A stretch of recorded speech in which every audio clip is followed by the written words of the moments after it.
reached out to me. Weeks? A month? The fact that you're even thinking it means something isn't right. That's what Rowan would have said. The holiday had been her idea. 2 years in the planning. Rowan, Jennifer, Izzy and me. Best friends marking our 40th birthdays with a week together in the south of France. Husbands and children included. Grand, Sean said. You okay? Fine. Just want to get there, get unpacked. Have you heard from Jennifer and Alistair? He glanced up at the rearview mirror. Since they lost us? No, but I'm sure they're not far behind. I told them I'd lead the way and they could follow. I turned to look at my husband. It wasn't like him to worry about Jennifer and her husband. He got along with them okay, but had little in common with them, apart from me. You know what Alistair's like, I said. He could get lost in his own back garden. Sure, I suppose you're right. I went back to staring out of the window at the lush green vineyards rolling past, dark grapes ripening in the summer heat. Off in the distance, the conical black towers of an ancient chateau stood out against the skyline. After 10 miles or so, Google Maps directed us off the main road and up through one tiny hamlet after another. Pumisson, Saint-Genis, Cabrerolles, sleepy villages of narrow streets and ancient stone, old men sitting impassively in the shade watching us pass by. We peeled off onto an even smaller road that climbed higher, winding back and forth up a hill where the vineyards gave way to dark pine trees, finally emerging onto the crest of a hill above the village of Ortagnac, a tall whitewashed wall flanking the road. The wall ended in black metal gates tipped with faux spear points, and my phone informed us that we had arrived at our destination. Sean slowed the car to turn in, and the black metal gates swung noiselessly open.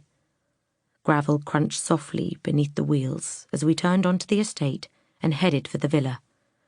Tall cypress trees, slim and straight and perfectly pruned, lining the long driveway like a guard of honour. On both sides were lush lawns of thick green grass, watered by sprinklers circling lazily in the mid-afternoon heat. Sean pulled up next to Rowan's Land Rover Discovery, already parked in front of the villa's sweeping stone staircase. I turned in my seat. Lucy was still asleep in the back, head tucked into her balled-up sweatshirt, long blonde hair falling across her face. Since hitting her teens, she seemed able to sleep anywhere at any time of the day. If she sat down for more than 10 minutes, she had slept on the way to the airport and on the plane, and was fast asleep now.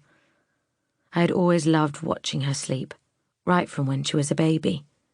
She would always be my baby, even though she was 16 now and taller than me. Lucy, love, I said softly. We're here. She didn't stir. Her younger brother, Daniel, sat next to her, headphones on, absorbed in a game of something on his mobile. He was her opposite in many respects, a little ball of energy who had never been keen on sleep, either as a newborn or now. An excitable 9-year-old. He uncovered one ear and took his first look out of the window. Are we there? Give your sister a nudge, I said, gently. He grinned mischievously and poked her arm. We're here, Sleeping Beauty, at the holiday house. When she gave no response, Sean unclipped his seatbelt. Might as well let her have another 5 minutes while we take the bags in. Come on.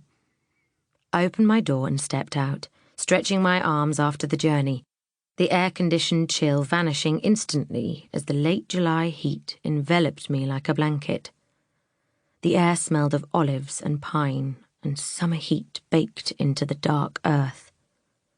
There was no sound, no traffic, no people, except for the gentle swishing of the breeze high up in the cypress trees, the car engine ticking quietly as it cooled.